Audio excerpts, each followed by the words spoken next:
And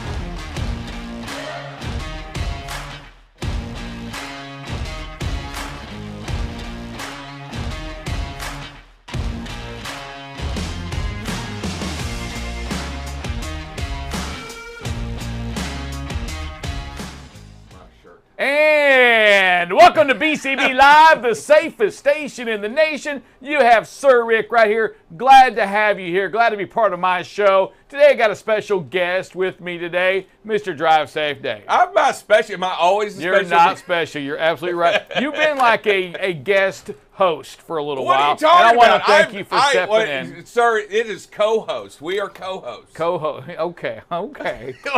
You're not. That almost makes it sound equal, and that's not the case. Absolutely. I want to make sure we know. Here we go. Here we go. So let's just see. You see these shoulders? Producer. Let's just ask your producer. Let's go into a fear, because I think that's what I like. Who do you fear more of the two up here? Is there one you fear more than the other? I don't think so, to be honest. Wow, so we're equally? This will be changed. So, hey, I want y'all to tune in tomorrow with the new producer as we get going with the show. Hey, Drive Safe, I want to jump right into your shirt because I love the yellow color. Excuse me? Slow down, Sir Rick. This is, hey, you don't have enough cash in your wallet, baby. Oh, that is the first time you've ever heard that. And first of all, is there enough room for you and me in that shirt? I don't think so. I don't think so. But hey, Drive Safe, let's go into on your shirt there. You have, Dave, a picture, which I love, right? Because we talked about it earlier today on the show, is like, if you're riding on that bus and the person has no arms, then buckle them in. And that's kind of what you're trying to say, right? This is a universal sign for buckle up. This is out there on the roadway. It's usually not on it's usually not in bathrooms or in like music halls. This sign usually isn't there. It's usually it's out there on the road. It's a road sign. It's to remind you to buckle up out on the highway, Sir Rick. And you'll see a lot of those up in Roswell as well, because it looks like a freaking alien, right? There is no chance it's ever been a human. You'll see these shirts, this sign, mainly in Roswell. In case you come across an alien, then make sure you buckle them in if you take them on a ride. You know, I find it difficult that you can't understand the geometric design of you know what? It's there. Do you not understand what this means, or do you have to pick it apart? It looks like E.T. I don't even get any of it. It looks like E.T. It's a seat. Wear your seatbelt. Just get to the message. Why are you trying to pick apart some? This saves lives. It does save lives, and that's what we are about right here on BCB Live, not the artistic work behind what saves lives. It's about that seatbelt. It's about click it or ticket. That's right. But, David, you know what? Click it or ticket. It's a slogan. It's a slogan. Listen, here's the deal. It's like click it or you're going to die. Yeah, let's get down to it. What are we scared today to say the reason why does anybody fear a ticket? I don't think so, but let me tell you something. If you're not clicked in, if you don't have that seatbelt on, there is a much greater chance you don't survive in that accident. 50% is the number. 50% chance of dying in an accident. So why wouldn't you wear it? So you got to flip a coin. If you're going to get involved, and by the way, they're called accidents for a reason. They're not called on purposes. We don't go out with the intentionality of having a wreck today. It happens. It happens. I'm going to disagree with you on that, Drive Safe, because when you're in that car, you're on that cell phone, you are like trying to get into an accident. That's a fact. So when you're using that cell phone, you grab it right here, you're only texting for a second, that turns into be 8 or 9 seconds. You are, Dave, asking to be in an accident, and if you don't have that seatbelt on, you're asking to be killed. That's what you're asking for. And I don't want to see my family anymore. That's what you're saying. So also, And here it is. It is also a reminder, if you're the driver, insist that everyone in the car wear a seatbelt. Yep. You don't let you don't let a 2-year-old in the car without being buckled into a car seat. Not right? anymore. We did when we were young. Yeah, it was cool Just back get in in the back day. of the station wagon. I mean, were you the one that was like this driving, like acting like you were driving backwards? You know, in the back of the station wagon. I was usually holding up signs that said "Help me." But I'm just saying that don't be that leader, be that person that realizes how important it is. Because let me tell you, you don't want to be driving and you get involved in an accident and those people in the car are killed because you didn't insist that they wear a seatbelt. I mean, it's that important. You got to understand, everybody in the car is important. Every life is important, and you have a responsibility not only to yourself but to them. Plus, it protects them from even injury. I mean, it may not. I mean, even save their life, but it even protects them from injury out there or getting flown forward or hurting you. Because if they're not buckled in the back, they become projectiles, and they can kill you. So you want everyone buckled in when you get in the car. Rick, let me ask you a question. How are so many people killed today, and with all we know about seatbelts, how are so many killed without buckling? Yeah, I don't understand that. And if you want numbers, I'll give you some numbers. We have to go back to year 2000, November 7th of year 2000, the last time that in the state of Texas, Dave, that we've gone without a fatality. A day, one whole day. Every day since November 7th of year 2000, hashtag in the street Texas, we have gone every day with a fatality.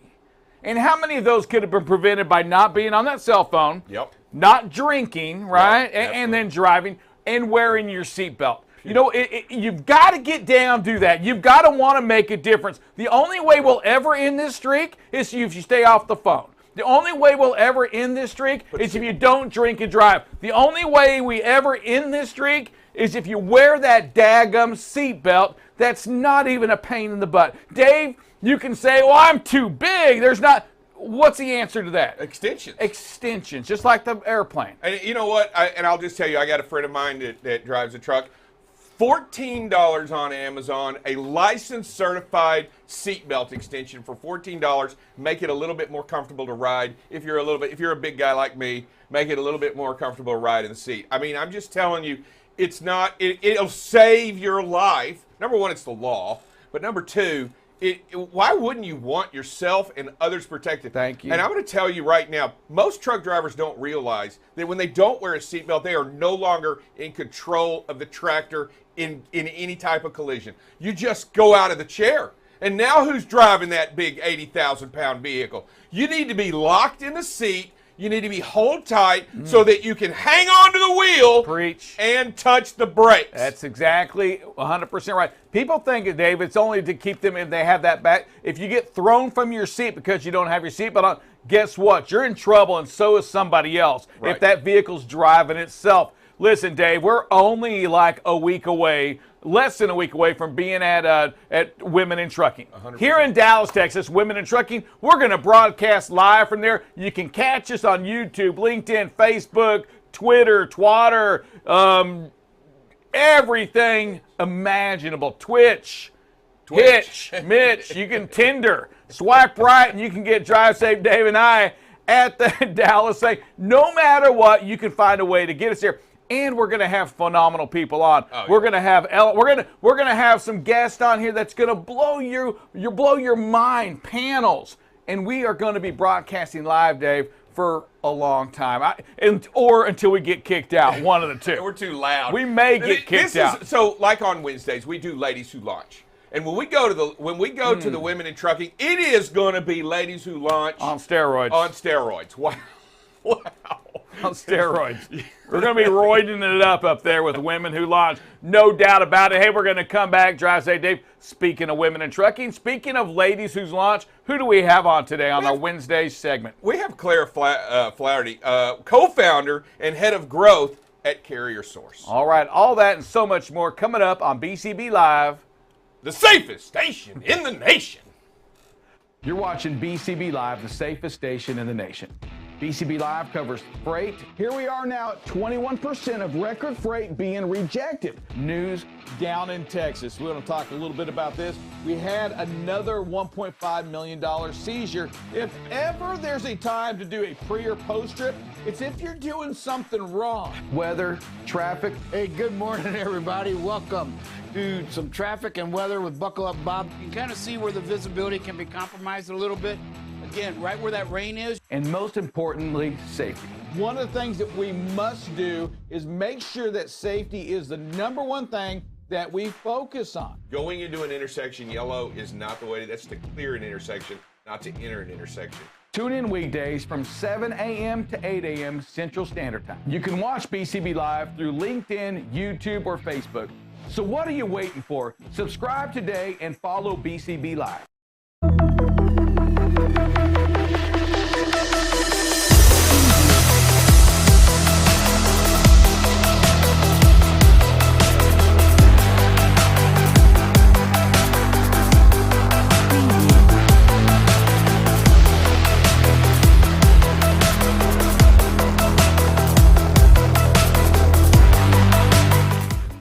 All right, and we are back here on BCB Live, the safest station in the nation.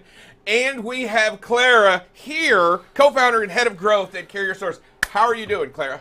I'm so good. I'm so honored to be here. Well, it is a It's pleasure. really not that big of an honor. We try to make it sound like a lot bigger deal than it really is. Yeah, I don't know. well, Honored we to try. be perfect. You still. All right, Clara. First, I just want to start off real quick. What is Carrier Source?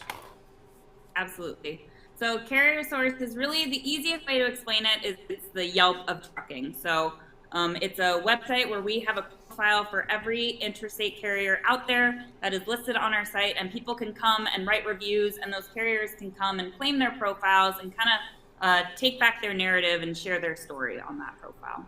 Clara, do you guys also have like an award, like you award the best carriers, the top carriers, and all of that? We don't have that yet, but we do have a Carrier Source score on the site, which you, based on the reviews you get, you can get a higher Carrier Source score. But we don't have any best of lists coming out yet. I think we should. I think you should be giving T-shirts away, right? You know, like best carrier of the year by Carrier Source, right? And then, you know, best supporting carrier of the year by, you know, I mean, you should have like and little trophies. I don't know what they would look like. Maybe like us. But you should have like little trophies. You can make them like his bobbleheads. That person on his shirt right there, that extraterrestrial thing. I love that. We were thinking like truck decals too, like best carrier. You can throw it, a bumper sticker up on your truck. That would make a little bit more sense. So here it says, and by the way, I've got a notation here to congratulate you on being named co-founder over there at Carrier Source. Right? Is that right? Thank you very much. Yeah.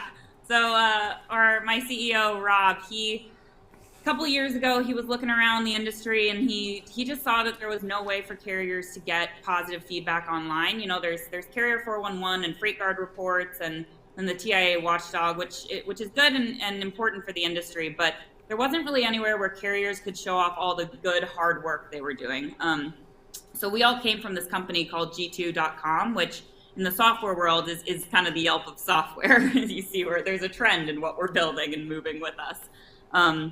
So we have this background in reviews, and we've seen the power that a review can be for a small business and the power that reviews have. So we wanted to take that to an industry that doesn't really have a place for trust and transparency between brokers, shippers, and carriers yet. All right, so since entering into this industry, I need to hear, I mean, what has been the big surprise things that you've learned or discovered maybe even in trucking? Absolutely. So I think, my background is fully reviews and fully software tech. So I've been in this industry now for 5 months, and it's been very interesting. And one of the things that I found that surprised me the most is there's a lot of distrust and a lot of I feel like people are ready for the other person to screw them over. Like you come into a conversation sometimes and it's like, Like whether it's like the broker who doesn't trust that the driver is going to get the goods to where they need to be, or the shipper that doesn't think the carrier is going to do what the broker said. Like it's all nobody's trusting each other. So that lack of trust has been striking to me for sure. Yeah, you know what? We see that a lot. We hear it, even on the show here when we talk to people. One issue that has really created, and I think this year more than ever, are the, and I'm curious if you have any feedback, and again, going off script here, but going on the feedback from that double brokering, from carriers maybe dispatching out of a foreign country, or just purely doing it as a fraudulent thing, acting as a company, dispatching and taking that load and dispatching it to somebody else. Are you hearing some feedback on that? We certainly are. We get a lot of reviews, not a lot, but quite a few reviews that are like double broker, do not use. And if you're a carrier and you get one thing that says you double brokered, like you can maybe take an opportunity to respond to that review and be like, here's why this isn't what this person is saying, and we're actually great, et cetera. And then you have 9 other positive reviews to show that you're doing what you do. But if you're a carrier and have 10 reviews that say double broker, like, no, I'm not going to use you. Like, I'd be crazy to use you. Is there, so being new to this industry, I'm just going to keep going. So on the marketing side, I mean, is there a worse marketed industry than the trucking industry? I mean, we're not very good at it still today, I don't think. No. What are your thoughts on that? I mean, I think it's been interesting from my standpoint of I'm trying to market to carriers and to brokers and to shippers. So it's been very interesting coming from a field where I was marketing to people who were marketing software, coming now to this. It's a lot of emails and a lot more phone calls than I've ever been used to. You know, it's much more. It feels like it's about like 10 years behind of where some of the other industries have moved on, and it's such a critical industry for the world and for globally that it's crazy that it is still back there. So I'm excited for us all to come and contribute. You know, and speaking to the distrust factor and not trusting the other guy and always worried about you're going to get messed over, we kind of keep all the information secret, right? I mean, I don't want to tell you my gems because I'm afraid you're going to go take my gems. I don't want to give you the good information because I feel like that's proprietary information, right? When really it's just public knowledge, but I feel good about it. And I'm going to even go on this. Sometimes, because we got messed over by this carrier, hey, listen, I want you to go through the same hell that I had to go through, so we don't even report it then. Yeah, I'd rather just stay out of the limelight. I don't even want anybody to know how bad they got me. It is something that's been really interesting is when we're talking to these brokerages and they do treat carrier information like that proprietary knowledge, like it's, like it's theirs. And it's like, no, that's like a carrier wants you to know what truck types they have so that they know whether or not you can use them. Like it's not yours. Anyone could call up the company and ask them what truck types, but it's so like secretive and mysterious. Do you see that, and obviously with what you're doing over there at Carrier Source, is you're allowing, which much different than the other watchdog, you're actually allowing the good information to spill out a lot, like I'll tell you, like my file over in HR, it's just full of the negatives. I don't have any of the positives in my file. When it happens, I promise you I'll put it in there. But it's kind of like how, but you don't understand what I'm saying? We tend to focus on all the negatives, and we don't ever tout the successes from other people that in this industry. Yeah, and I think that's a huge miss because positive reviews and negative reviews, honestly, like you'll never hear me say negative reviews are bad. Like obviously a ton of negative reviews are bad, but 1 or 2, like that brings a lot of transparency to your page and that brings a lot more trust to your page and your profile. But there's such an opportunity for us to thank each other more and for us to be more grateful and to share that with the world so that I can get more business because I'm doing a great job over here and it helps me grow. It helps everybody in the end. Yeah, you sound like you're touting me a lot. That's one thing I'm pretty good at is giving out praises within the operation here, just making sure everybody knows how valuable they are and what a great job and value they bring to the company. I will say this, I do have a saying, especially when it comes time for review, annual review. I always say, hey, praises, not raises. That's what, that is my little thing. I'll have some time you get to give some praises out. Hey, do you have an app? And if you do, talk to us a little bit about that app. We don't have an app. We do have a website, so carriersource.io, and it really is. If you go to it, it's built as a carrier prospecting tool. So brokers and shippers can sign up, carriers can sign up. It's completely free for everybody to use. That's something that's really important to us. Is we want to keep this database open. We want to keep this information open for people to sign up and just use the basic level, because we do really believe it'll help the industry become more efficient and continue to grow faster than it ever could without it.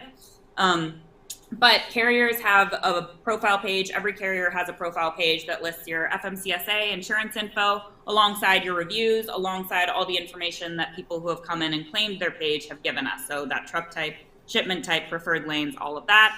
And then as a broker, you can go in and you can write reviews of the carriers you use, as well as find all the carriers that you might need, and make lists of like, okay, do not use this crew, or hey, this was a great New Hampshire to Maine carrier, etc. So you can organize that all on our site. So you're on the, so when you say you're the Yelp, so obviously you've got like a star rating, right? Because that's how Yelp does it. They all do it. I mean, you get like, oh, well, they're 4.5 stars, or they're 3.5. Is that kind of the same way y'all do it over there? And if so, explain a little bit about your rating and review system, but also tell us anything that sticks out in your mind, anything that's particularly done well, or anything that you've seen that you liked a lot. Something that I have been surprised by, especially after coming into the industry and seeing all the distrust that we were talking about, there's a lot of positive reviews. Like, people are excited to call out their favorite carriers and the companies that they love the most, and that's been really just good to see and nice to see.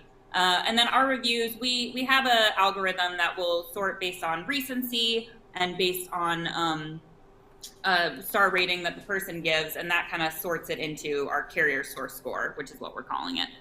So like that Yelp star rating, but carrier source score.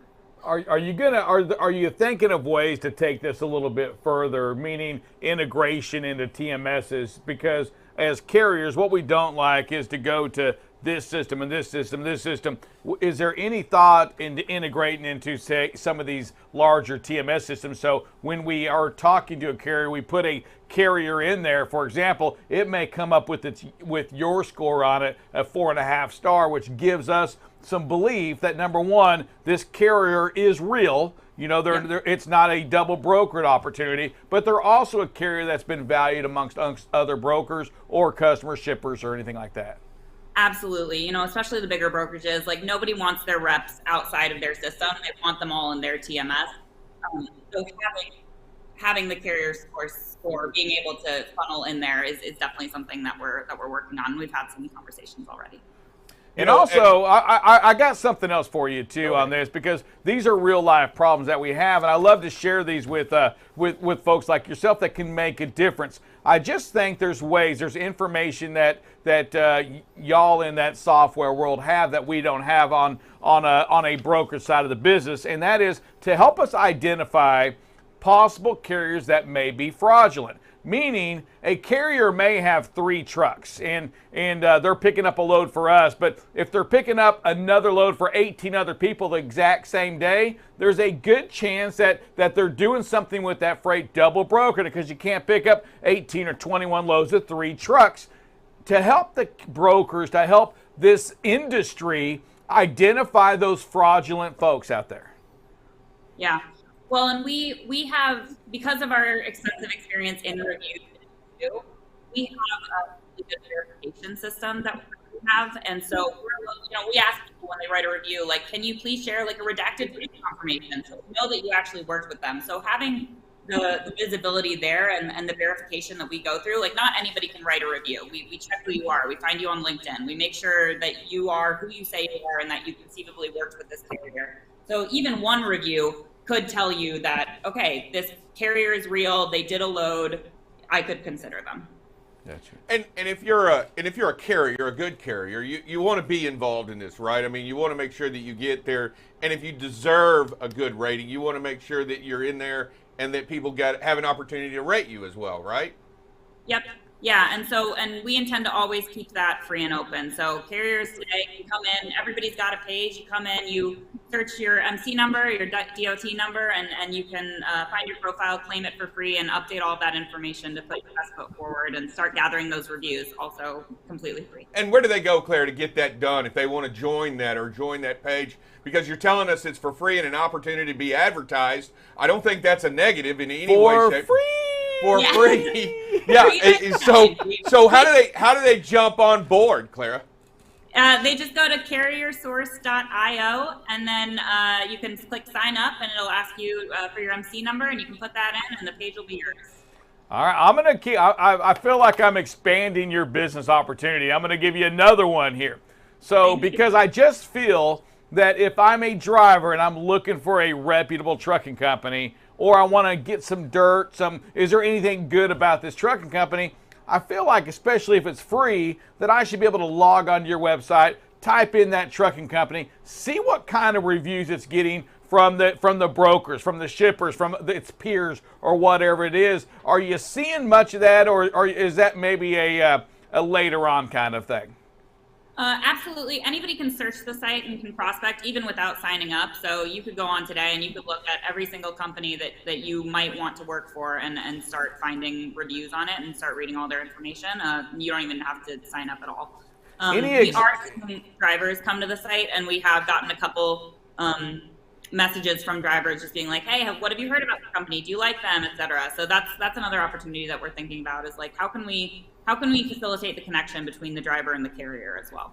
Gotcha. So if Drive Safe Dave were to log into that website and become a member of this, and he logged in and noticed that he had a 1-star, what are you doing? I want to hear this kind of specific. What are you doing with Dave to number one, let him know that, hey, you're a 1-star person, and then help him erase that or answer messages to get those stars, I guess, or that rating increased? What are you doing to help him? Absolutely. So a 1-star rating, first we would rest assured, Drive Safe Dave, a 1-star rating is not the end of the world. It's actually a good thing. It's a wonderful opportunity for customer service, for making your business better, and also for driving some trust in your page. Because if I go to a page and I see all 5-star reviews, I might be like, I don't know, that's probably crap. People are unreasonable. You know, there's somebody's going to have a bad experience. But if I go to a page and it's 4.5 stars out of 5, then I'm like, okay, there are people, this is real. People are. I would say rest assured, a negative review is not a bad thing. I'd encourage you to respond to it. Take a minute to read the feedback. Is it real? Is it reasonable? Do you owe them an apology, or is it like they just were having a bad day and you all did everything you could and you provided great service and they were reasonable? Either one, we still respond and say, hey, thanks so much for the feedback. You address the problem, and then please consider us again. And then on top of that, we would help you drive more reviews from the customers that you are working with, and the more reviews you have, the better that star rating gets. So we believe we never remove a review, because that destroys the transparency of the whole site. We verify everybody. Like, if they worked with you, if they had a bad experience, then that review stays, but it's a good opportunity for you to potentially get a repeat customer that you might not have had they not taken the time to share that review. Because you can respond and fix it and tell them how you're going to make it better. Clara, let me ask you a question. And obviously, we're talking about carriers here. When are you going to open up the page on the brokers out there and create their reviews? When are you going to talk about the shippers out there? And are they good shippers? I mean, is that a good shipper to go to? What kind of ratings are they? Or do they hold my driver there for 3 days trying to get empty? I'm just saying, when are we going to get the other pictures of the other things in this industry? 100%, because it's only fair, and we've been thinking about that a lot. Like, there should be broker profiles, shipper profiles, all that. So that's something that we're looking at in Q1 of next year. We're still laying some groundwork here for the core product that we already have, but definitely something that we're looking at in the next couple months. I feel like we should be part of this board. I want you to know we don't have to be co-founders, but we are asking a board seat for certain. Yeah, absolutely. We want to be able to just call out something, and we just hold up a 1 through 10, right, Rick? We have scorecards, and we just hold them up 1, 2, 3, 4 stars, and that way you know what the real experts think, right? Don't you think so, Rick? I like that. I'll throw one more out there because it's another valuable thing, and I think you're already doing it again, is to rank some of those truck stop locations, which ones just aren't clean, which ones aren't don't have the right parking, don't have the lighting, all of these things. And I love what y'all are doing. First, Dave, we're going to rate these drivers at these trucking companies first, but other ideas, we've given you all plenty. I think you're at least covered for the next decade or so. So Yeah. you're welcome on that. Thank you. Hey, Clara, we want to thank you for coming in and talking to us. You know, this segment's really about ladies out there making a change, doing something in our industry. And you know what? You don't necessarily just have to drive a truck. You can do so many things in this industry. It's a huge, wide industry, and it sounds to me like you've jumped in with both feet. Congratulations for jumping in here and joining the logistics groupie. Welcome. We welcome. You're approved. Sir Rick approved. How about that? All right, before you go, Claire, I got to ask two things. Number one, how do we reach out and get a hold of either Carrier Source or you to learn more about this? Carrier Source, you can find, it's carriersource.io. And then it's just my first name at carriersource.io for my email. So Clara at carriersource.io. Please email me. Happy to hear from anybody. Love to talk. What is IO? What does that stand for? Hold on. Don't say it. Don't say it. Drive safe, Dave. This is a bonus we're going to give out to Claire. What is what is it? IO. It means the amount of money that you have to pay back to somebody else because that's what he owes, right? I mean, that was cute, David. That was cute. Isn't it? You owe, he owes. All right, Claire, before you get out of here, we want you to state your name, who you're with, and that you're watching BCB Live, the safest station in the nation. Can you do that? I can do that. My name is Clara Flaherty. I'm with Carrier Source, and you're watching BCB Live, the safest station in the nation. Woo! Great job, Clara. Thank you so much for joining us. We'll see you in Women in Trucking next week, okay? See you there. Can't wait. Thank you. Look forward to it. Bye-bye. All right. Drive safe, Dave. A lot of excitement, a lot of energy. Ladies who Love watch. these things. Let me tell you something. There's so much going on in this industry now. It's all about information. It's about technology. It has definitely changed, Dave, since when you first started driving, right? Yeah, load board. Let me pull it off of the load board in the truck stop and call that number on the payphone. It's changed. Yes. Hey, listen, we got to go to a break because this is an extended version of the show today. At 12:45, we have John Kingston coming on the show. All right, we got John Kingston coming on the show at 12:45, which I thought, though. So I know he may be on there. Is he ready to go? Do we know that for sure? Because we have Dale ready to come on. Let's go to a break. We'll come back here in about a minute. All right.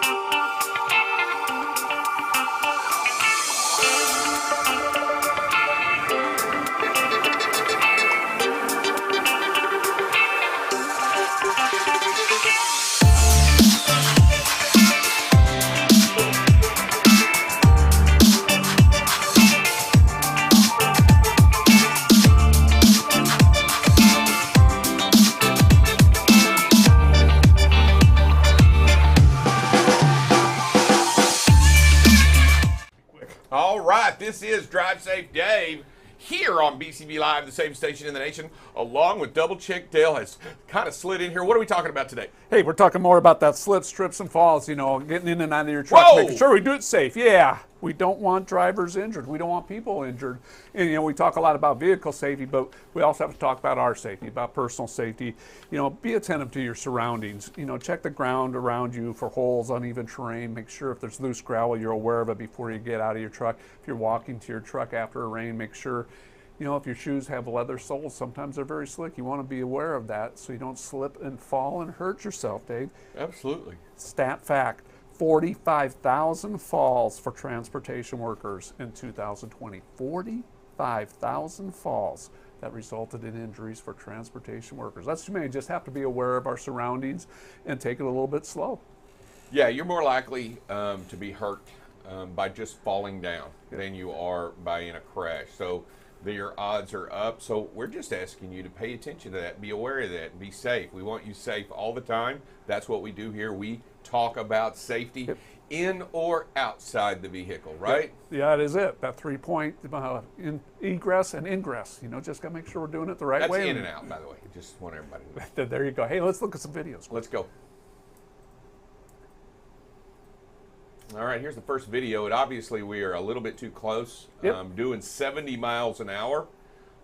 We are 1 second away from the vehicle in front of us. We need to increase that, right? Yeah, we need to increase that. Just need to make a change. Sometimes we get so status quo and we just don't make a change here. The speed stays the same and there's no brake going on. Just touch that brake. Just back out of it a little bit. Get that space. Ease off. Let's go.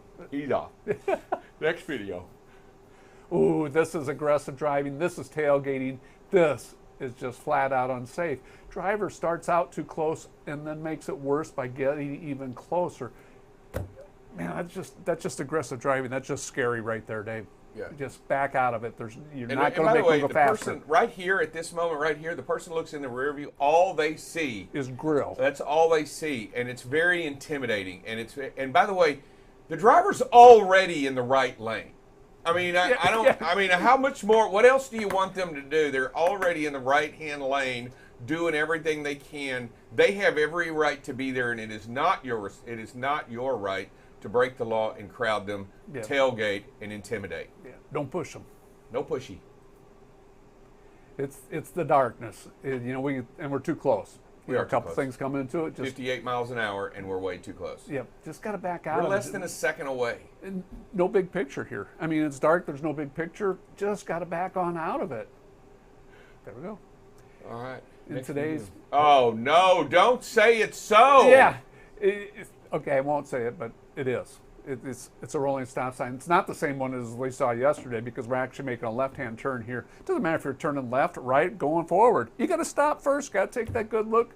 Make sure you're seeing what's going on before you pull out into that lane of traffic.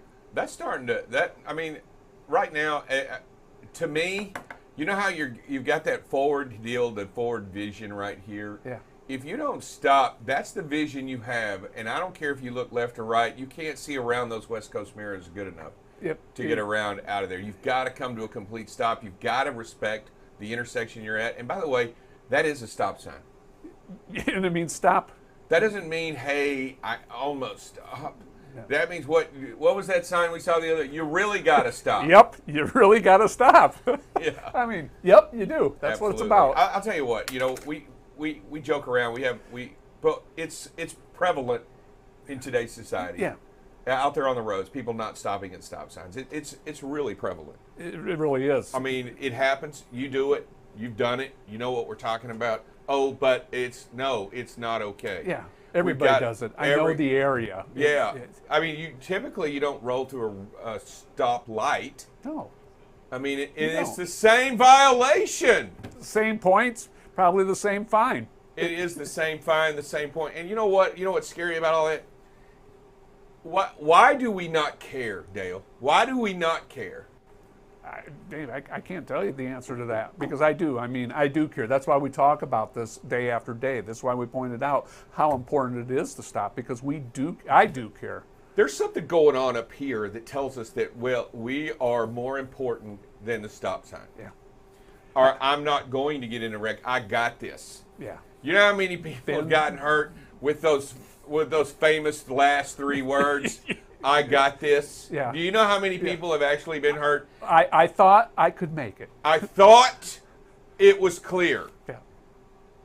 I'm telling you, you got to stop at these stop signs. It's something. It's very important. It's very necessary. And it's something that you got to do.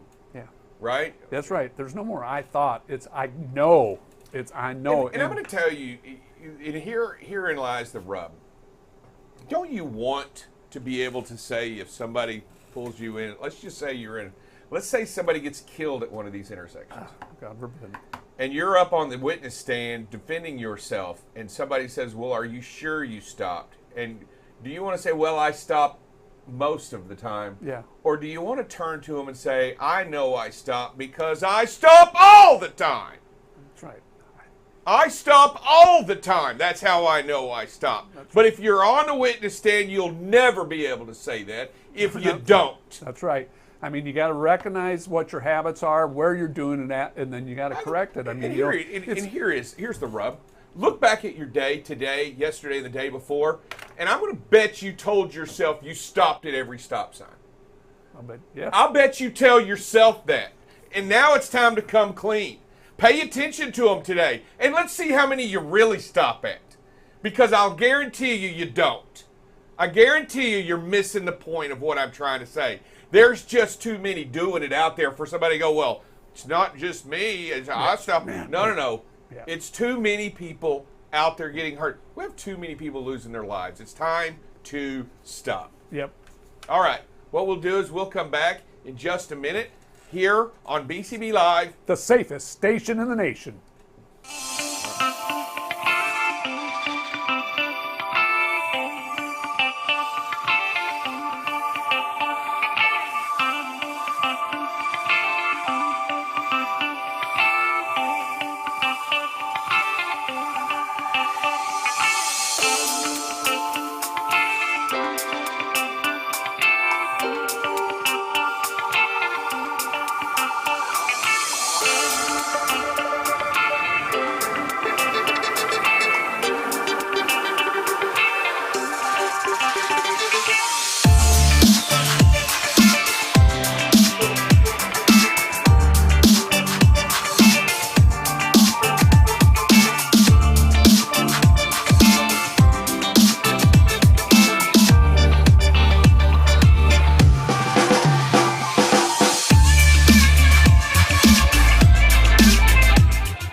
BCB Live, the safest station in the nation. BCB Live covers freight. Here we are now at 21% of record freight being rejected. News down in Texas. We're going to talk a little bit about this. We had another $1.5 million seizure. If ever there's a time to do a pre or post trip, it's if you're doing something wrong. Weather, traffic. Hey, good morning, everybody. Welcome to some traffic and weather with Buckle Up Bob. You can kind of see where the visibility can be compromised a little bit. Again, right where that rain is. And most importantly, safety. One of the things that we must do is make sure that safety is the number one thing that we focus on. Going into an intersection yellow is not the way. That's to clear an intersection, not to enter an intersection. Tune in weekdays from 7 a.m. to 8 a.m. Central Standard Time. You can watch BCB Live through LinkedIn, YouTube, or Facebook. So what are you waiting for? Subscribe today and follow BCB Live. Hi, this is David Dover, also known as Drive Safe Dave. You are watching BCB Live, the safest station in the nation. Safety is what you want to talk about, and safety is what you want to be every single day. That's what we're here for. We're here to make it better. The industry needs BCB Live so that it can find new and inventive ways to bring safety to the forefront for every single person out there on the road. You got to be prepared to stop, and when you look at that and you understand the situation that you're in, you got to know that it's going to change. You got to expect it to change, and you can't run those lights. You can watch BCB Live weekdays, 7 a.m. to 8 a.m. Central Standard Time. So what are you waiting for? Follow and subscribe to BCB Live today. All right, hey, welcome back to BCB Live. We're the safest station in the nation. We're joined, Drive Safe Day, by Mr. John Kingston from FreightWaves. John, what's going on? FreightWaves, Sonar, you're the data guy. And John, before you can answer that question, you got to look right here. You're a volatility guy. Look at this fuels chart right now. You're talking about volatility. Look at that. That is craziness. Yeah, can you hear me, guys? Because I didn't get an audio check. Can you hear me? We hear you, sir. All right, good. Yeah, the fuel spread in Sonar, fuels.usa or localized, it's a very simple calculation between the wholesale price that's in the ULSDR data series in Sonar and the retail price, the DTS series. And when you see that kind of volatility, it'll tell you that the retailers, remember, the oil companies do not set the price at the retail level. They do set a wholesale price. And that wholesale price does move pretty much very, very high correlation with futures. Retail doesn't. When you get this kind of crazy volatility in the wholesale price, the retailers, they can't react that fast. And so this is why you get these nutty swings in this spread. So you go from a retailer 1 week having a price that's maybe making them a lot of money, and the next week not maybe making them a lot of money, and the price could be the same. This is because of the enormous volatility that we've seen really in oil markets all this year, and in diesel markets in particular, going back to the Russian invasion of Ukraine. So yeah, retailers, their business is not set up really to make money on gasoline or diesel. It's set up to make money on all the other stuff.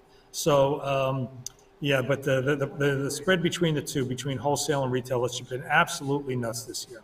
And John, as we look forward, it doesn't look like it's going to get any better, right? I mean, with winter coming on, with some of the more sanctions going to go on with Russia as we get over closer to the end of this month, I mean, it's just not going to get any better. It looks like, right? No, there really isn't any. When you say get better, you're talking in terms of the fuel spread, the volatility. And no, you're right. The sanctions are against Russia. Nobody's really sure what kind of impact that's going to have. The weather is always extremely volatile. In case everybody really doesn't understand, diesel is a distillate. So is heating oil. Diesel also can be a substitute for natural gas in some applications. So whether we have a cold winter or a warm winter, it's going to have a really big impact on diesel. I say more than in most years. Unless, like the rumors we hear, and that's really a big question I have, because we hear it from the truck drivers, especially calling in emails saying, well, we may not have to worry about it because it looks like we're going to run out of diesel. John, talk to us a little bit about that. All right, so this number that comes out every week from the EIA, the Energy Information Administration, got a lot of attention starting about 2 weeks ago. So they come out every Wednesday, the report's out today, with all sorts of statistical numbers on supply, numbers on demand. So there is a figure called days cover, and it's a very simple number. You take the total average consumption and you divide average daily consumption, and you divide that into inventories, and you come out with days cover. And days cover basically assumes, not assumes, but says if all production out of refineries stopped and all imports stopped, how many days could inventories hold out? Now, that's not going to happen. The refining industry in the U.S. is not going to shut down. We're not going to stop imports. But, I mean, it's an important number because tight inventories will drive up the price. So around this time of year, that number should be somewhere around, I'd say, 30, either side of 35 days. And as of like 2 weeks ago, it was 25 days. So that got picked up in a lot of media, a lot of social media, as we're going to run out of diesel in 25 days. That's not what it means. But it does mean that inventories are tight. And when inventories are tight, it will drive the price higher.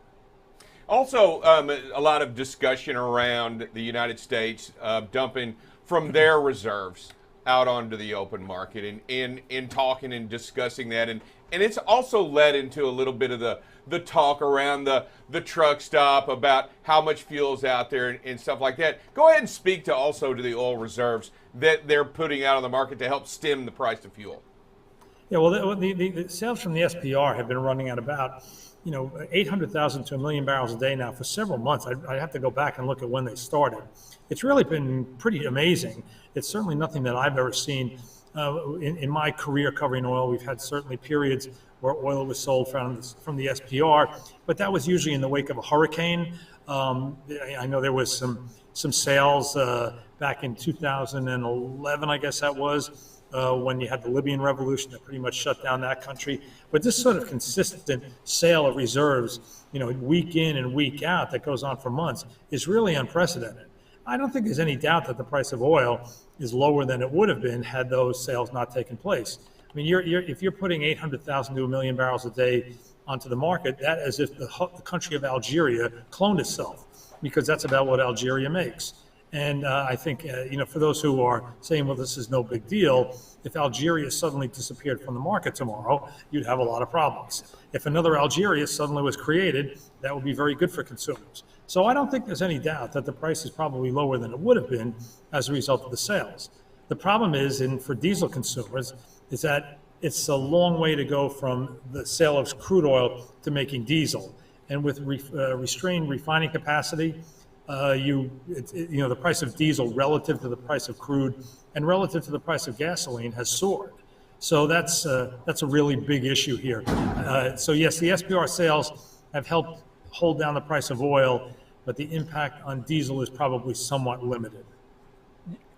John, we have the big, and you have the big freight waves in Chattanooga going on right now. What's the big conversation right now that you're seeing out there at Freight Waves? Well, it's been a great meeting. Of course, unfortunately, I'm surrounded here by a lot of my colleagues, and we've been working really hard, pumping out stories, onto freightwaves.com. So unfortunately, we haven't got out as much as we would like to. But look, it's always interesting to walk down the halls and see who's exhibiting, because that kind of tells you where the interest is. And right now this has been a great meeting, 1,800 people. First, we had a live event back in May. But I wasn't there, so that doesn't count, So this is my first one in 3 years. And what's interesting, of course, is that when you walk down the hallway and you look at the exhibitors, most of them are exhibiting something to do with transparency, or something to do with efficiency, automation of invoices, Internet of Things type of tools that aid in tracking freight. So those are the exhibitors. There's a lot of them here. Another theme that's actually happened twice, I'm not just saying this because I did the interview on one, is China, and we've heard several things about China, and that maybe they've got some long-term problems here. On the one hand, we had a very good speaker yesterday named Leland Miller, who's a Chinese expert, who says he just does not see the Chinese government continuing this constant, as he termed it, backstopping of bad companies, bad businesses, to keep them afloat, to to have a really good growth rate look apparent. And then this morning I interviewed a guy named John Ibbotson, who's a journalist who wrote a book about declining population. And he says, the Chinese are really in the process of getting slammed by their one-child policy, because the country is getting very old very fast, and there are not young people coming behind them. And then that leads to the question of immigration in the U.S. The U.S. is also dealing with a significantly lower birth rate. And how does it reverse that? I think John's view is that you can't really reverse the birth rate, but you can bolster your economy by increasing immigration, which, as you know, is a very controversial issue. So that was a great talk, and I'm not sure when that'll be put up on FreightWaves TV, but I definitely recommend people going and watching it because it was outstanding. Yeah, those are the demographics. Let me tell you that, 3-5 years ago, I would have thought there's no chance I would ever want to get involved and listen to somebody talk about the demographics. It's absolutely the most interesting thing, because it is so relevant right now when you talk about the United States, when you talk about the immigration, and when you talk about China and some of the policies that they've held. We've had Donald Broughton talking about that. It's absolutely amazing, what happened from, many years ago, how it's kind of catching up to us today, the baby boomers. Yeah, we told little vignettes. One of my favorite is that in China, the average Chinese child not only doesn't have siblings, but the average Chinese child doesn't have cousins either. Because after all these years of the one-child policy, it's highly likely that both parents are only children, so they don't have aunts and uncles, which means they don't have cousins. And the other little fact that kind of came up today, we were talking about the baby boom, of which I am a member in good standing, and the biggest surge of baby boomers during the whole, I think the baby boom was listed as going from like 1946 to 64. the biggest 3-year surge in births was 56 to 58. I was born in 56. And people who were born in 56 last year turned 65, which means if they were in a job that they were keeping primarily for the benefits, they didn't need to do that anymore. They could go on Medicare. And then that happens this year with people who were born in 57 and next year with people who were born in 58. So these are all lots and lots of people exiting if they choose to exit, not like me, I have no choice, no desire to exit. If they do choose to exit, are there going to be enough people there to replace them? And increasingly the answer is no. And increasingly the answer to solving that then is just more immigrants. Yeah, I was thinking and wondering, and hearing you say that, I was kind of just going to my mind, is our big hope for the future from COVID and everybody going back to work, from workplace to the home? I mean, did we see any benefit from births coming from that period? Has that data came out yet? I've seen a couple little references to it, and this is not like the 1965 Great Blackout in New York where you had a baby boom 9 months later. It is pretty apparent that we did not get a COVID baby boom from everybody being locked down. Gotcha. Nobody wanted to get near anybody, even during COVID. You know what? I'm good. I do believe that baby boom 9 months after the November 65 blackout is real. It is not urban myth. Apparently there actually was a surge in babies like 9 months after it was November 65. So, that would put it down to August 65. So I guess there's a lot of babies born in August. Well, they didn't have good cable. They didn't have good cable TV in 65. So it didn't matter if you had cable because you had no power either. So. That's true. Exactly. Find something to do. Hey, John, I want to thank you. I know you're a busy man. I know you got so much going on there. I want you to thank you for taking the time to come out here and join us here on BCB Live. John, before you get out of here, we are going to ask you to state your name and say you've been watching BCB Live, the safest station in the nation. I'm John Kingston. You've been watching BCB Live, the safest station in the nation. All right. Thanks, John. Right. We do appreciate Hey, John, it. I appreciate you. Hey, great job out there again. Love your articles. I can't wait to see these on FreightWaves TV. I'll say it right now. I'll give you all a plug. Love the FreightWaves TV information. Tune in to that. John, give us a heads up, and we'll put it out there for you. We got to hear that interview. I'm telling you, demographics is for real. Yeah, when it's up, I'll let you know, Rick. All right. Thank you, John. Appreciate you. Thanks, John. Take care, guys. All right, everybody. Hey.